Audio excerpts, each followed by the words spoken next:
सब प्रेम से बोलो, लक्ष्मी नारायण भगवान की जय, राधा कृष्ण भगवान की जय। मनु ने पूछा, भगवान, मैं पितरों के उत्तम वंश का वर्णन सुनना चाहता हूँ। उसमें भी विशेष रूप से ये जानने की अभिलाषा है कि सूर्य और चंद्रमा श्राद्ध के देवता कैसे होंगे। मत्स्य भगवान कहने लगे, राजर्षि, बड़े आनंद की बात है। अब मैं तुमसे पितरों के श्रेष्ठ वंश का वर्णन कर रहा हूँ। सुनो, स्वर्ग में पितरों के 7 गण हैं। उनमें 3 मूर्ति रहित और 4 मूर्तिमान हैं। वे सब के सब अमित तेजस्वी हैं। अमृत पितृगण वैराज नामक प्रजापति की संतान है, इसलिए वैराज नाम से प्रसिद्ध हैं। देवगण उनकी पूजा करते हैं। ये सभी सनातन लोगों को प्राप्त करने के पश्चात योग मार्ग से च्युत हो जाते हैं तथा ब्रह्मा के दिन के अंत में पुण्य ब्रह्मवादी रूप में उत्पन्न होते हैं।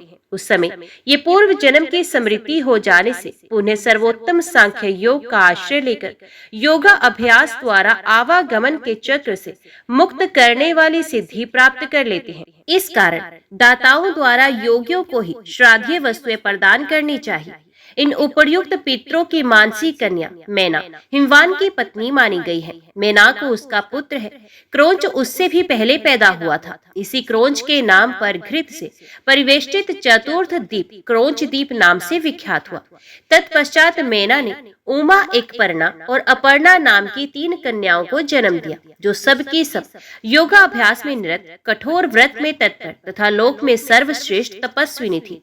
हिमवान ने इनमें से एक कन्या रुद्र को, एक सित को और एक जैगिशव्य को प्रदान की। ऋषियों ने पूछा, सूत जी, पूर्व काल में दक्ष पुत्री सती ने अपने शरीर को अपने आप में ही क्यों जला डाला तथा पुण्य उसी प्रकार का शरीर धारण कर वे भूतल पर हिमवान की कन्या के रूप में कैसे प्रकट हुई। उस समय ब्रह्मा के पुत्र दक्ष ने लोक जननी सती को, जो उन्हीं की पुत्री थी, कौन सी ऐसी बात कह दी जिससे वे स्वयं ही जल मरी।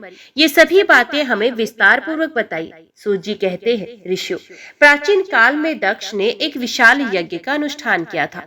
उसमें प्रचुर धनराशि दक्षिणा के रूप में बांटी गई थी तथा सभी देवता आमंत्रित किए गए थे। सती ने पिता दक्ष से पूछा, पिताजी, आपने इस विशाल यज्ञ में आपने मेरे पति देव को क्यों नहीं बुलाया? तब दक्ष ने सती से कहा, बेटी, तुम्हारा पति त्रिशूल धारण कर रुद्र रूप से जगत का उपसंहार करता है, जिससे वे अमंगल भागी है। इस कारण वे यज्ञों में भाग पाने के लिए अयोग्य है। ये सुनकर सती क्रोध से तमतमा उठी और बोली, तात, अब मैं तुम्हारे पापी शरीर से उत्पन्न हुई अपनी देह का परित्याग कर दूंगी। तुम 10 पितरों के एकमात्र पुत्र होगे और क्षत्रिय योनि में जन्म लेने पर अश्वमेध यज्ञ के अवसर पर रुद्र द्वारा तुम्हारा विनाश हो जाएगा। ऐसा कहकर सती ने योग बल का आश्रय लिया और स्वतः ही शरीर से प्रकट हुए तेज से अपने शरीर को जलाना प्रारंभ कर दिया। तब देवता, असुर और किन्नरों के साथ गंधर्व कहने लगे, अरे ये क्या हो रहा है, ये क्या हो रहा है? इस प्रकार हो हल्ला मचाने लगे। ये देखकर दक्ष भी दुखी हो सती के निकट गए और प्रणाम करके बोले, देवी, तुम इस जगत की जननी तथा जगत को सौभाग्य प्रदान करने वाली देवता हो। तुम मुझ पर अनुग्रह करने की कामना से ही मेरी पुत्री होकर अवतीर्ण हुई हो। धर्मज्ञ, इस निखिल ब्रह्मांड में समस्त चराचर वस्तु में कुछ भी तुमसे रहत नहीं, अर्थात सब में तुम्हारी सत्ता व्याप्त है। मुझ पर कृपा करो। इस अवसर पर तुम्हें मेरा परित्याग नहीं करना चाहिए। देवी ने कहा, दक्ष, मैंने जिस कार्य का आरंभ कर दिया है उसे तो निस्संदेह अवश्य ही पूर्ण करूंगी, किंतु त्रिशूलधारी शिवजी द्वारा यज्ञ विध्वंस हो जाने पर उनको प्रसन्न करने के लिए तुम मृत्यु लोक में लोक सृष्टि की इच्छा से मेरे निकट तपस्या करना। उसके प्रभाव से तुम परचेता नाम के 10 पिताओं के एकमात्र पुत्र होने पर भी प्रजापति ही हो जाओगे। उस समय मेरे अंश से तुम्हें 60 कन्याएं उत्पन्न होंगी तथा मेरे समीप तपस्या करते हुए तुम्हें उत्तम योग की प्राप्ति हो जाएगी। ऐसा कहे जाने पर दक्ष ने पूछा, पाप रहित देवी, इस कार्य के निमित्त मुझे किन किन तीर्थ स्थानों में जाकर तुम्हारा दर्शन करना चाहिए तथा किन किन नामों द्वारा तुम्हारा स्तवन करना चाहिए? देवी ने कहा, दक्ष, यद्यपि भूतल पर समस्त प्राणियों में सबोर सर्वदा मेरा ही दर्शन करना चाहिए, क्योंकि संपूर्ण लोकों में जो कुछ पदार्थ है वे सब मुझसे रहित नहीं है, अर्थात सभी पदार्थों में मेरी सत्ता विद्यमान है। तथापि सिद्धि की कामना वाले जनों द्वारा जिन जिन तीर्थ स्थानों में मेरा दर्शन और स्मरण करना चाहिए, उनका मैं यथार्थ रूप से वर्णन कर रही हूँ। मैं वाराणसी में विशालाक्षी, नैमिषारण्य में लिंग धारिणी, प्रयाग में ललिता देवी, गंधमादन पर्वत पर कामाक्षी, मानसरोवर तीर्थ में कुमुदा, अंबर में विश्वकाया, गोमंत में गोमती, मंदराचल पर कामचारिणी, चित्रथ वन में मदोत्काटा, हस्तिनापुर में जयंती, कान्य कुब्ज में गौरी, मल्य पर्वत पर रंभा, एकाम्रक तीर्थ में कीर्तिमती, विश्वेश्वर में विश्वा,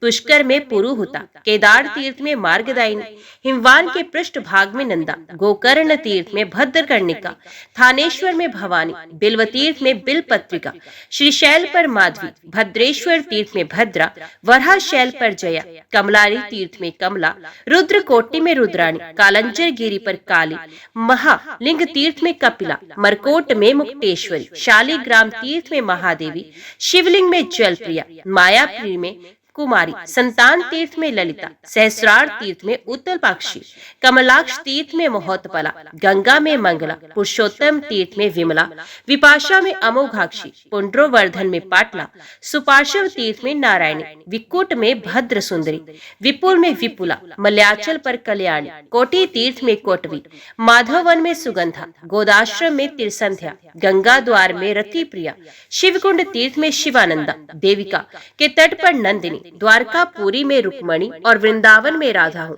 मैं मथुरापुरी में देवकी, पाताल में परमेश्वरी, चित्रकूट में सीता, विंध्य पर्वत पर विंध्यवासिनी, सहार्दी प्रिया, एक वीरा, हरिश्चंद्र तीर्थ में चंद्रिका, राम तीर्थ में रमणा, यमुना में मृगावती, कोल्हापुर में महालक्ष्मी, विनायक तीर्थ में उमा देवी, वैद्यनाथ में आरोगा, महाकाल में महेश्वरी, उषण तीर्थ में अभया, विंध्य कंदर में अमृता, मांडव्य तीर्थ में मांडवी, माहेशपुर में स्वाहा, शागलांड में प्रचंडा, मकरंद में चंडिका, सोमेश्वर तीर्थ में वरारोहा, प्रभास में पुष्कारवती, सरस्वती में देव माता, समुद्र तटव्रती, महाल्य तीर्थ में महाभागा, पयोशरी में पिंगलेश्वरी, कृतशोच तीर्थ में सिंहिका, कार्तिकेय में यशकश्री, उत्पाल कृतवर्त में लोला, शोण संगम में सुभद्रा, सिद्धपुर में लक्ष्मी माता, भरताश्रम में अंगना, जालंधर पर्वत पर विश्वमुखी, किष्किंधा पर्वत पर तारा, देव दारुण वन में पुष्टि, काश्मीर मंडल में मेधा, हिमगिरी पर भीमा देवी,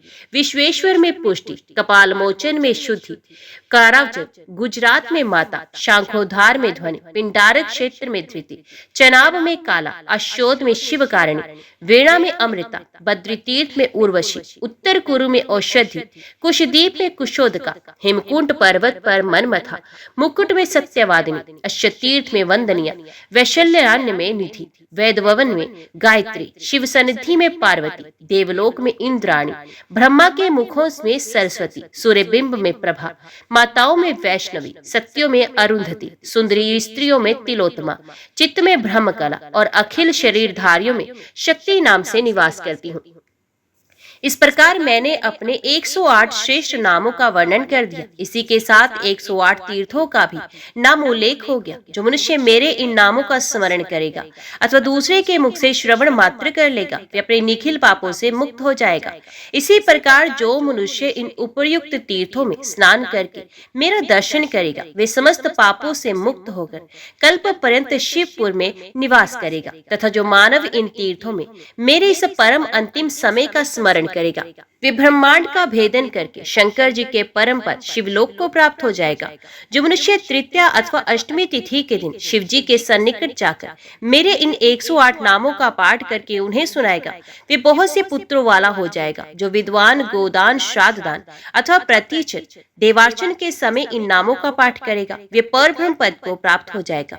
इस प्रकार की बातें कहती हुई सती ने दक्ष के उस यज्ञ मंडप में अपने आप ही अपने शरीर को जलाकर भस्म कर दिया। पुनः यथोक्त समय आने पर ब्रह्मा के पुत्र दक्ष परिचेताओं के पुत्र रूप में उत्पन्न हुए तथा सती देवी शिव जी के अर्धांग में विराजमान होने वाली पार्वती रूप से मैना के गर्भ से प्रादुर्भूत हुई, जो भुक्ति, भोग और मुक्ति रूप फल प्रदान करने वाली है। इन्हीं पूर्वोक्त 108 नामों का जप करने से अरुंधति ने सर्वोत्तम योग सिद्धि प्राप्त की, राजऋषि पूर्वा लोक में अजय हो गए, याति ने पुत्र लाभ किया और भृगु नंदन को धन संपत्ति की प्राप्ति हुई। हुई। इसी प्रकार अन्य बहुत से देवता, दैत्य, ब्राह्मण, क्षत्रिय, वैश्य और शूद्रों ने भी इन नामों के जप से मनोवांछित सिद्धियां प्राप्त की। जहाँ ये नाम वाली लिखकर रखी रहती है अथवा किसी देवता के सन्निकट रखकर इसकी पूजा होती है, वहाँ कभी शोक और दुर्गति का प्रवेश नहीं होता।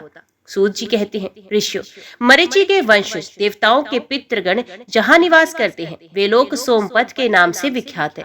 देवता लोग उन पितरों का ध्यान किया करते हैं। वे यज्ञ परायण पितृगण अग्निश्वात नाम से प्रसिद्ध है। जहाँ वे रहते हैं वही अशोदा नाम की एक नदी प्रवाहित होती है जो उन्हीं पितरों की मानसी कन्या है। प्राचीन काल में पितरों ने वहीं एक उच्छोद नामक सरोवर का भी निर्माण किया था। पूर्व काल में अशोदा ने 1 सहस्त्र दिव्य वर्षों तक घोर तपस्या की। उसकी तपस्या से संतुष्ट होकर पितृगण उसे वर प्रदान करने के लिए उसके समीप पधारे।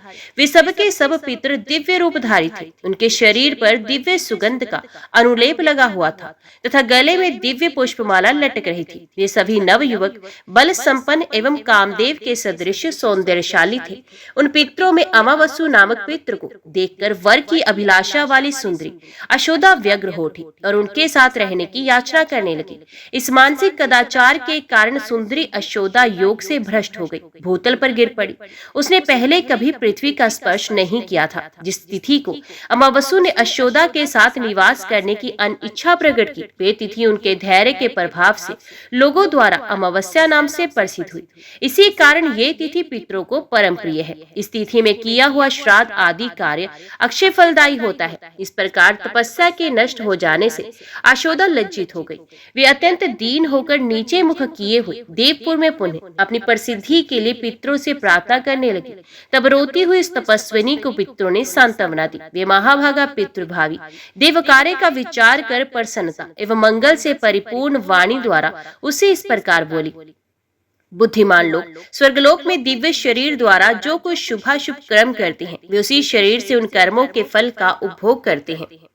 क्योंकि देव योनि में कर्म तुरंत फलदायक हो जाते हैं, उसके विपरीत मानव योनि में मृत्यु के पश्चात कर्मफल भोगना पड़ता है। इसलिए पुत्री, तुम मृत्यु के पश्चात जन्मांतर में अपनी तपस्या का पूर्ण फल प्राप्त करोगी।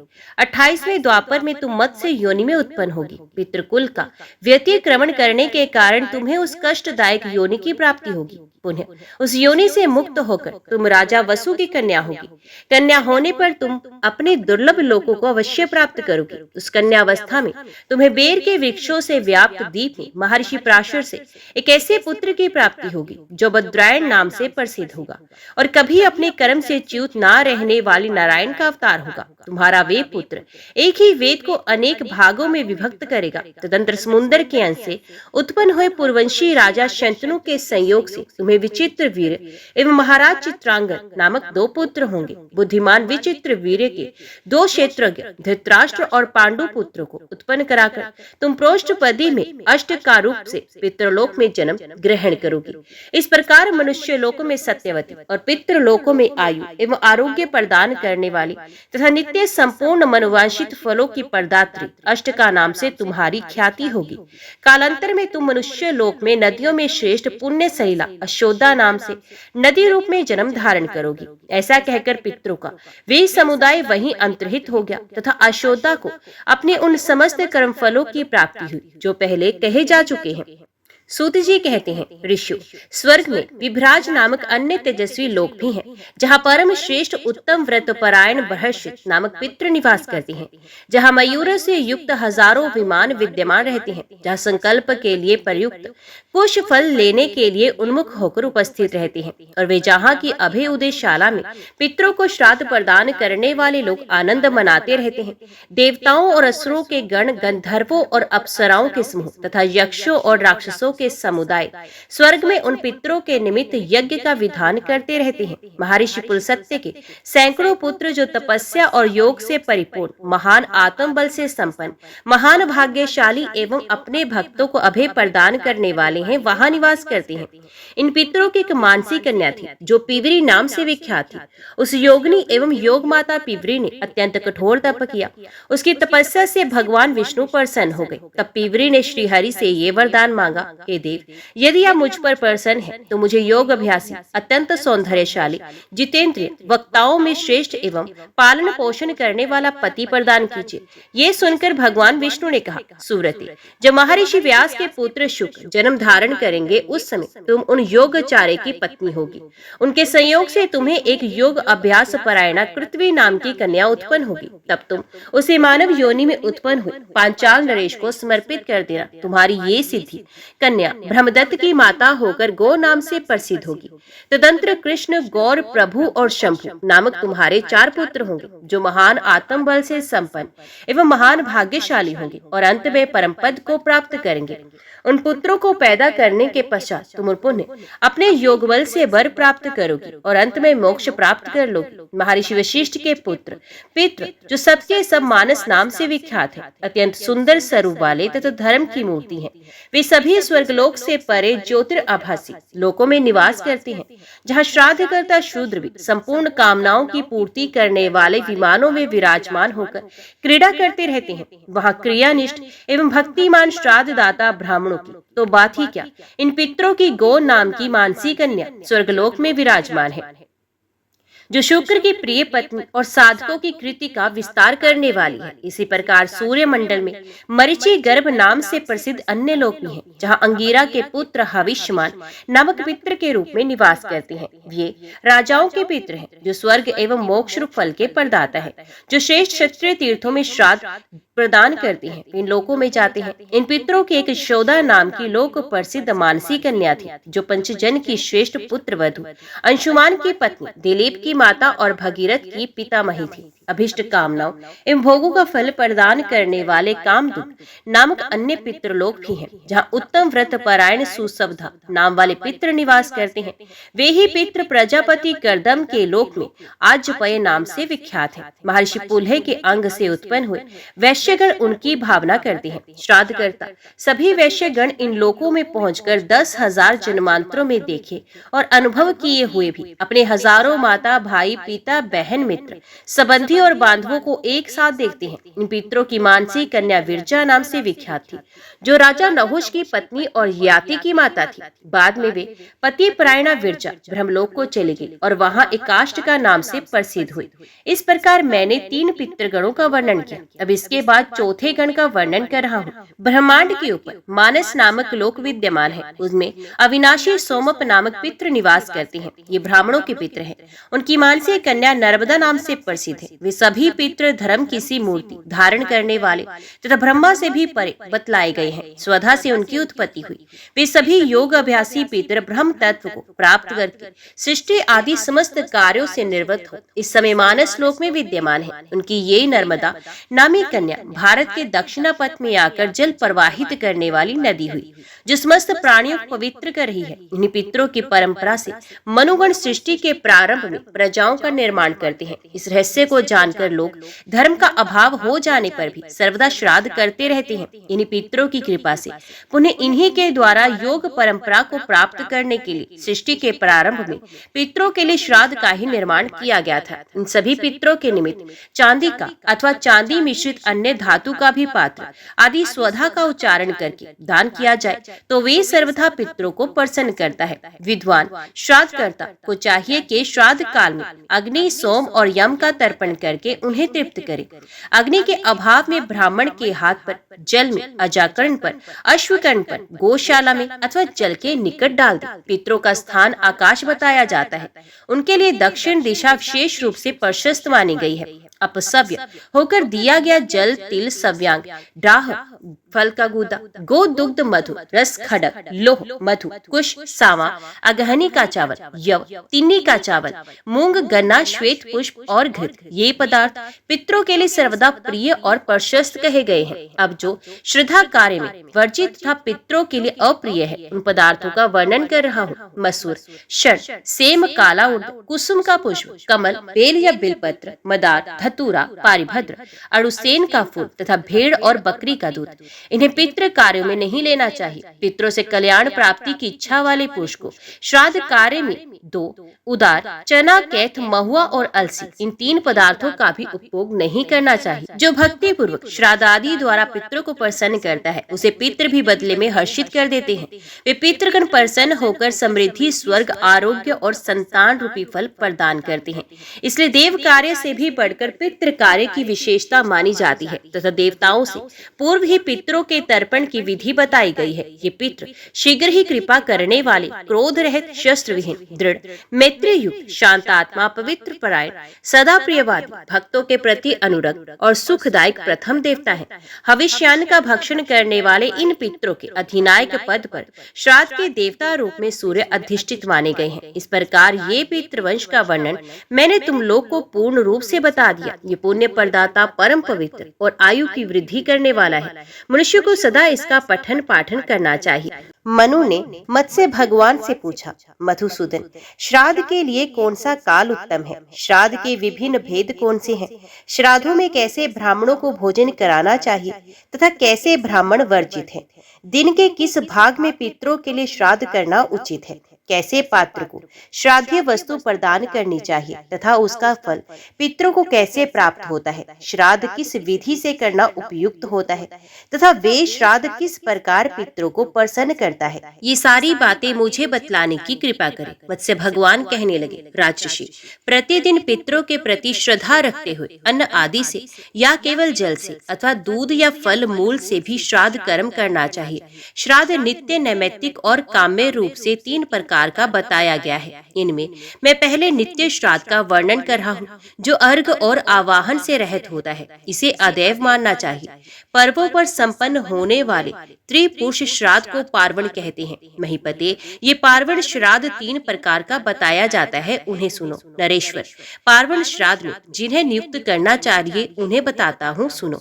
जो पंच अग्नि विद्या का ज्ञाता अथवा ग्रहपत्य आदि 5 अग्नियों का उपासक, सनातन, त्रिसुपर्ण, वेद के 6 अंगों का ज्ञाता, श्रोत्रिय, श्रोत्रिय का पुत्र, धर्म शास्त्रों का पारगामी विद्वान, सर्वज्ञ वेद वेता, उचित मंत्रणा करने वाला, जाने हुए वंश में उत्पन्न, कुलीन, पुराणों का ज्ञाता, धर्मज्ञ, स्वाध्याय एवं जप में तत्पर रहने वाला, शिव भक्त, पितृप्राण, सूर्य भक्त, वैष्णव, ब्राह्मण भक्त, योग वेत्ता, शांत, आत्मा को वशीभूत कर लेने वाला एवं शीलवान हो, ऐसे ब्राह्मण को श्राद्ध कर्म में नियुक्त करना चाहिए। अब इस पुनीत श्राद्ध में जिन्हें भोजन कराना चाहिए उनके विषय में बता रहा हूँ, सुनो। पुत्री का पुत्र, नाती, अपना मित्र, गुरु अथवा गुरुजन, कुलपति, आचार्य, मामा, भाई, बंधु, ऋत्विक, आचार्य, विद्या गुरु और सोमपाई, इन्हें प्रयत्न पूर्वक बुलाकर श्राद्ध में भोजन कराना चाहिए। साथ ही जो विधि वाक्यों के व्याख्याता, यज्ञ के मीमांसक, सामवेद के स्वर और विधि के ज्ञाता, पंक्ति पावनों में भी परम पवित्र, सामवेद के पारगामी विद्वान, ब्रह्मचारी, वेदज्ञ और ब्रह्मज्ञानी है, ये सभी श्राद्ध में चेष्टा पूर्वक भोजन कराने योग्य हैं। ऐसे ब्राह्मण जिस श्राद्ध में भोजन करते हैं वही श्राद्ध परमार्थ संपन्न माना जाता है। अब जो ब्राह्मण श्राद्ध में वर्जित हैं उन्हें बतला रहा हूँ, सुनो। पतित, अभिशस्त्र, नपुंसक, चुगलखोर, विकृत अंगों वाला, रोगी, बुरे नखों वाला, काले दांतों से युक्त, कुंड, गोलक, कुत्तों का पालक, परिविति, नौकर अथवा जिसका मन किसी अन्य श्राद्ध में लगा हो, पागल, उन्मादी, क्रूर, विडाल एवं बगुले की तरह चोरी से जीविका उपार्जन करने वाला, दंभी तथा मंदिर में देव पूजा करके वेतन भोगी, ये सभी श्राद्ध भोज में निषिद्ध माने गए हैं। इसी प्रकार कृतघ्न, नास्तिक, त्रिशंकु, बर्बर, द्राववीत, द्रविड़ और कोंकण आदि देशों के निवासी तथा सन्यासी, इन सभी का विशेष रूप से श्राद्ध कार्य में परित्याग करना चाहिए। श्राद्ध दिवस के 1 या 2 दिन पहले ही श्राद्ध करता विनीत भाव से ब्राह्मणों को निमंत्रित करे, क्योंकि पितृ लोग आकर उन निमंत्रित ब्राह्मणों के निकट उपस्थित होते हैं।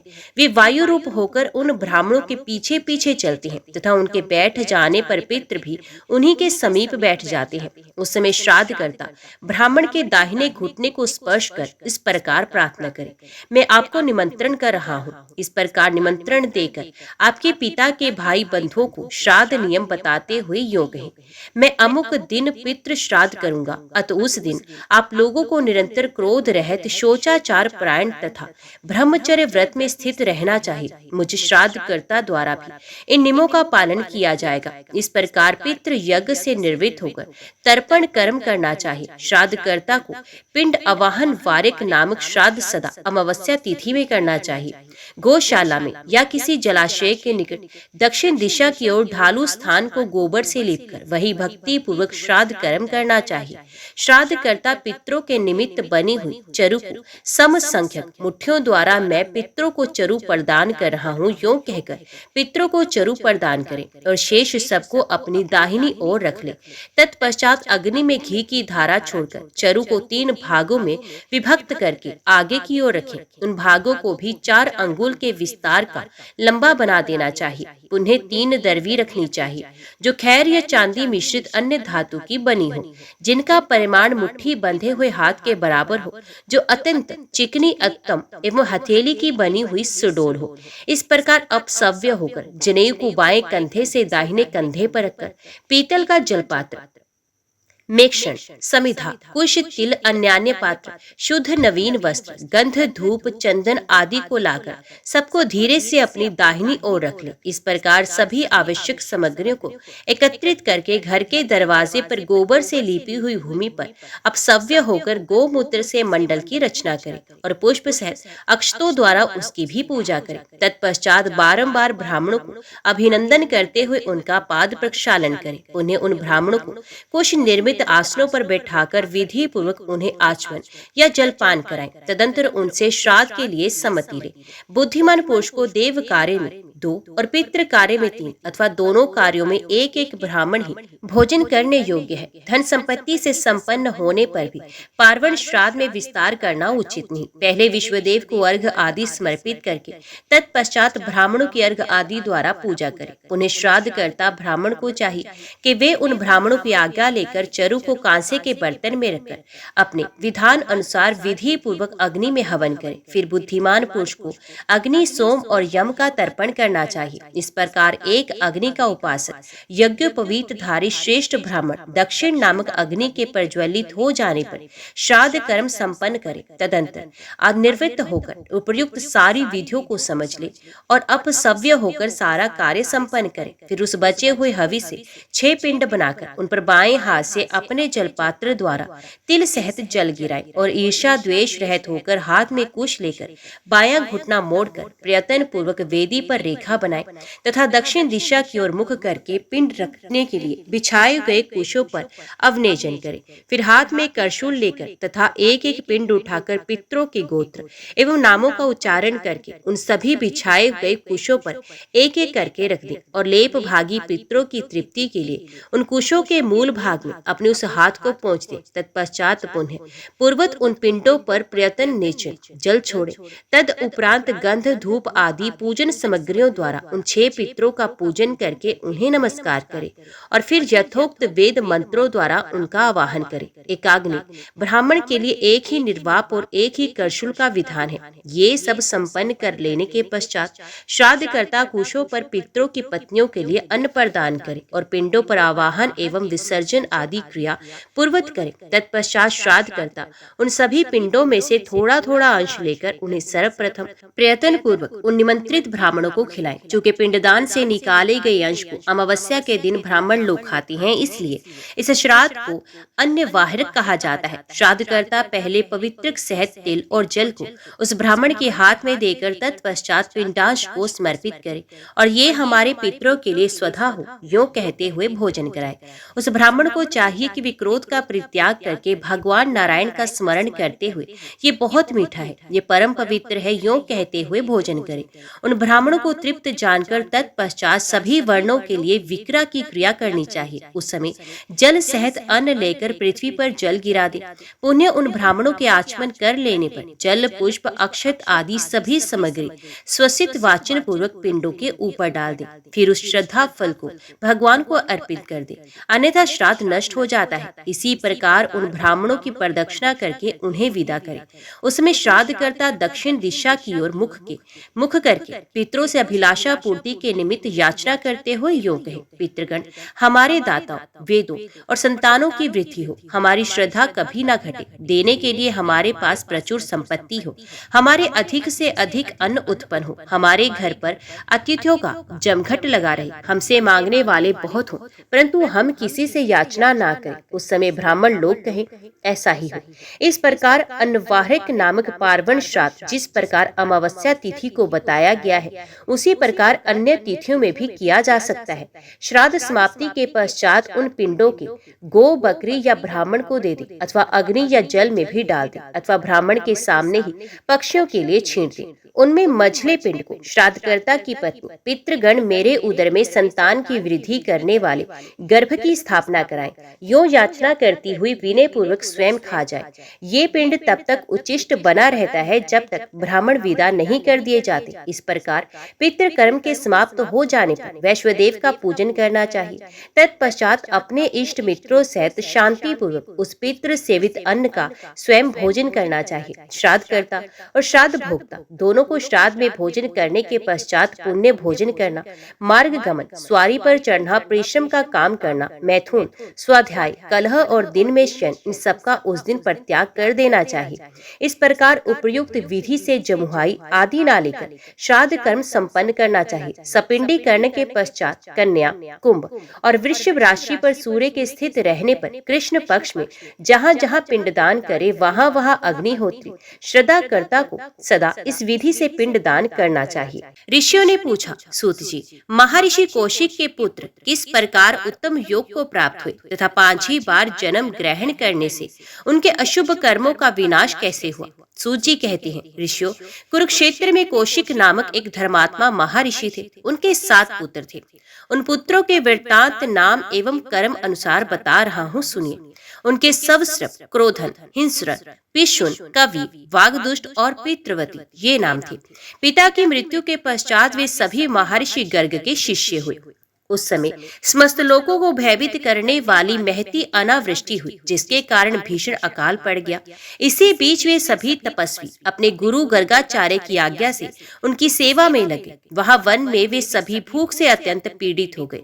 जब क्षुधा शांति का कोई अन्य उपाय ना सूझा, तब छोटे भाई पितृवृत्ति ने श्राद्ध कर्म करने की सम्मति दी। बड़े भाइयों द्वारा अच्छा ऐसा ही करो, ऐसी आज्ञा पाकर पितृवृत्ति ने समाहित चित्त होकर श्राद्ध का उपकरण आरंभ किया। उस समय उसने छोटे बड़े के क्रम से 2 भाइयों को देव कार्य में, 3 को पितृ कार्य में और 1 को अतिथि रूप में नियुक्त किया तथा स्वयं श्राद्धकर्ता बन गया। इस प्रकार पितृपरायण पितृव्रती ने पितरों का स्मरण करते हुए मंत्र उच्चारण पूर्वक श्राद्ध कार्य संपन्न किया। काल कर्म अनुसार मृत्यु के उपरांत श्राद्ध वैगुण्य रूप कर्म दोष से वे सभी दाशपुर मंदसौर नामक नगर में बहेलिया होकर उत्पन्न हुए। किंतु पितृ स्नेह श्राद्ध कृत्य से भावित होने के कारण उन्हें पूर्व जन्म के वृत्तांतों का स्मरण बना रहा। पूर्व जन्म के कर्मों के परिणाम स्वरूप वे क्रूर कृमि बहेलियों के घर में पैदा तो हुए, परंतु पितरों के ही महात्म्य से वे सभी जाति स्मरण पूर्व जन्म के वृत्तांतों के ज्ञाता भी बने रहे। पुण्य श्राद्ध कर्म के फल से वैराग्य उत्पन्न हो जाने के कारण उन सभी ने अनशन करके अपने अपने उस शरीर का त्याग कर दिया। तदंतर वे 7 कालंजर पर्वत पर भगवान नीलकंठ के समक्ष मृग योनि में उत्पन्न हुए। वहां भी पितरों के स्नेह से अनुभावित होने के कारण वे जाति स्मर बने ही रहे। उस योनि में भी ज्ञान और वैराग्य उत्पन्न हो जाने के कारण उन लोगों ने तीर्थ स्थान में अनशन करके लोगों के देखते देखते धर्म पूर्वक प्राणों का उत्सर्ग कर दिया। तत्पश्चात उन 7 योग अभ्यासी जनों ने मान सरोवर में चक्रवाक की योनि में जन्म धारण किया। द्विजवरों, अब आप लोग नाम एवं कर्म अनुसार उन सभी का वृत्तांत श्रवण कीजिए। इस योनि में उनके नाम है सुमना, कुमुद, शुद्ध, सिद्धदृष्टि, सुनेत्रक, सुनेत्र और अंशुमान। ये 7 योग के पारदर्शी थे। इनमें से अल्प बुद्धि वाले 3 तो योग से भ्रष्ट हो गए और इधर उधर भ्रमण करने लगे। उसी समय एक पांचाल वंशी नरेश, जो महान बल और पराक्रम से संपन्न था तथा जिसके पास अधिक से अधिक सेना और वाहन थे, अपने क्रीड़ा उद्यान में स्त्रियों के साथ अनेक विध हाव भावों से क्रीड़ा कर रहा था। उस शोभाशाली राजा को देखकर उन जल पक्षियों में से एक को, जो पितृभक्त श्राद्ध करता पितृवर्ती नामक ब्राह्मण था, राज्य प्राप्ति की आकांक्षा उत्पन्न हो गई। इसी प्रकार दूसरे दोनों ने राजा के 2 मंत्रियों को प्रचुर सेना और वाहनों से युक्त देखकर इस मृत्युलोक में मंत्री पद प्राप्त करने की इच्छा व्यक्त की। द्विजवरों, उनमें से जो 4 निष्काम थे वे सभी श्रेष्ठ ब्राह्मण कुल में पैदा हुए।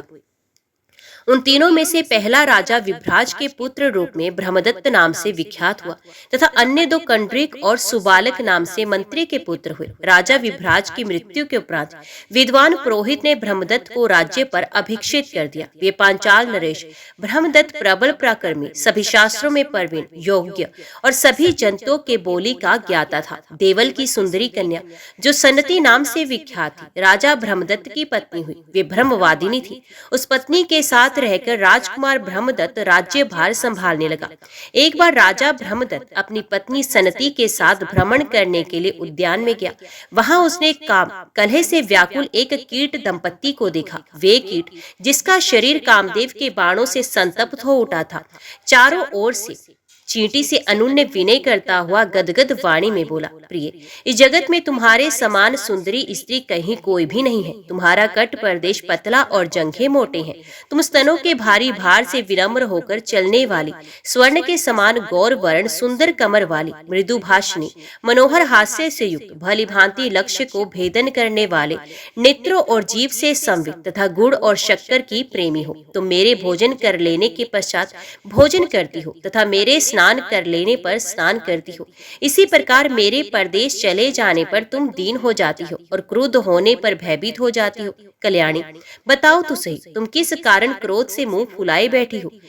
तब क्रोध से भरी हुई चींटी उस कीट से बोली, शठ, तुम क्या मुझसे व्यर्थ बकवाद कर रहे हो? अरे धूर्त, अभी कल ही तुमने मेरा परित्याग करके लड्डू का चूर्ण ले जाकर दूसरी चींटी को नहीं दिया है। चींटा बोला, वरवरणी, तुम्हारे सदृश रूप रंग वाली होने के कारण मैंने भूल से दूसरी चींटी को लड्डू दे दिया। अतभामिनी, तुम मेरे इस एक अपराध को क्षमा कर दो। सुव्रती, मैं पुनः कभी भी इस प्रकार का कार्य नहीं करूंगा। मैं सत्य की दुहाई देकर तुम्हारी चरण छूता हूँ, तुम मुझ विनीत पर प्रसन्न हो जाओ। सूत जी कहते हैं, ऋषियों, इस प्रकार उस चींटे का कथन सुनकर वे चींटी प्रसन्न हो गई। इधर चक्रपाणी भगवान विष्णु की कृपा से समस्त प्राणियों की बोली का ज्ञाता होने के कारण ब्रह्मदत्त भी उस सारे वृत्तांत को जानकर विस्मय विमुग्ध हो गया।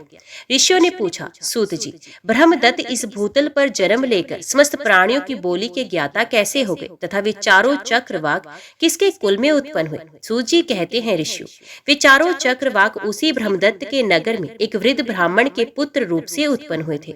उस जन्म में भी वे ब्राह्मण पूर्वत जाति स्वर बने रहे। उस समय उनके धृतिमान, तत्वदर्शी, विद्या चंड और तपोत्सु ये 4 नाम थे। वे कर्म अनुसार एक अत्यंत सुदृढ़ ब्राह्मण के पुत्र थे। बचपन में ही इन ब्राह्मणों की बुद्धि तपस्या की ओर प्रवृत्त हो गई।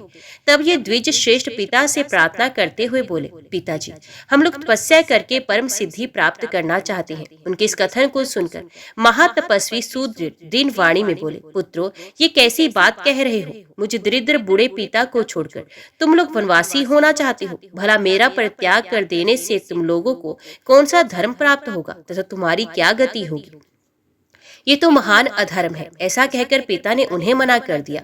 ये सुनकर उन पुत्रों ने कहा, तात, हम लोगों ने आपके जीविका उपार्जन का प्रबंध कर लिया है। इसके अतिरिक्त आपको और क्या चाहिए सो बताइए। यदि आप प्रातः काल राजा ब्रह्मदत्त के समक्ष जाकर पाठ कीजिएगा तो वे आपको प्रचुर धन संपत्ति एवं सहस्रों ग्राम प्रदान करेंगे।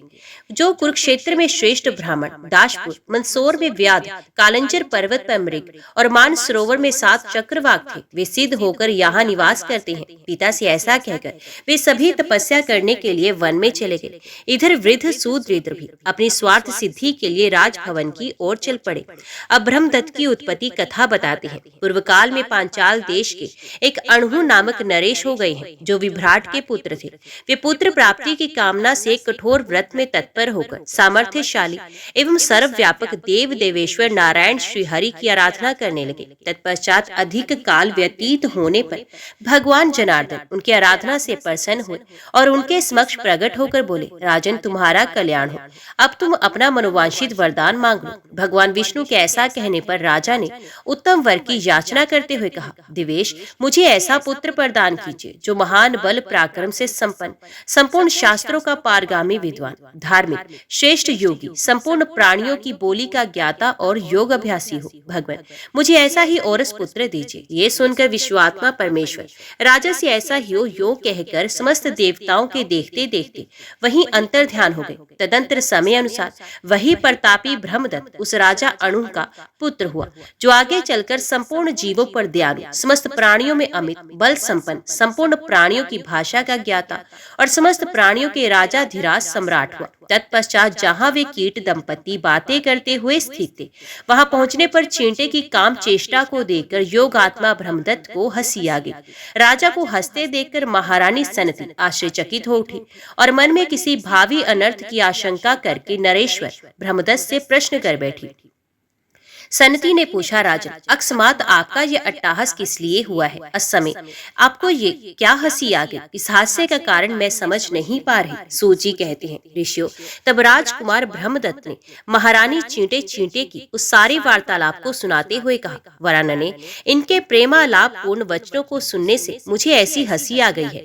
मेरी हंसी के विषय में कोई अन्य कारण नहीं है, परंतु रानी सनती ने राजा के उस कथन पर विश्वास नहीं किया और कहा, राजन, आपका ये कथन सरासर सत्य है। अभी अभी आपने मेरे ही किसी विषय को लेकर हास्य किया है, अतः अब मैं जीवन धारण नहीं करूंगी। भला देवताओं के अतिरिक्त मृत्यु लोक निवासी प्राणी चींटे चींटी की वार्तालाप को कैसे जान सकता है? इसलिए यहाँ आपने मेरी ही हंसी उड़ाई है, इसके अतिरिक्त और क्या हो सकता है? रानी की बात सुनकर निष्पाप राजा ब्रह्मदत्त कुछ उत्तर ना दे सके। फिर इस रहस्य को जानने की इच्छा से वे श्री हरि के समक्ष नियम पूर्वक आराधना करते हुए 7 रात तक बैठे रहे। अंत में भगवान ऋषिकेश ने स्वप्न में राजा से कहा, राजा, प्रातःकाल तुम्हारे नगर में घूमता हुआ एक वृद्ध ब्राह्मण जो कुछ कहेगा, उसके उन वचनों से तुम्हें सारा रहस्य ज्ञात हो जाएगा।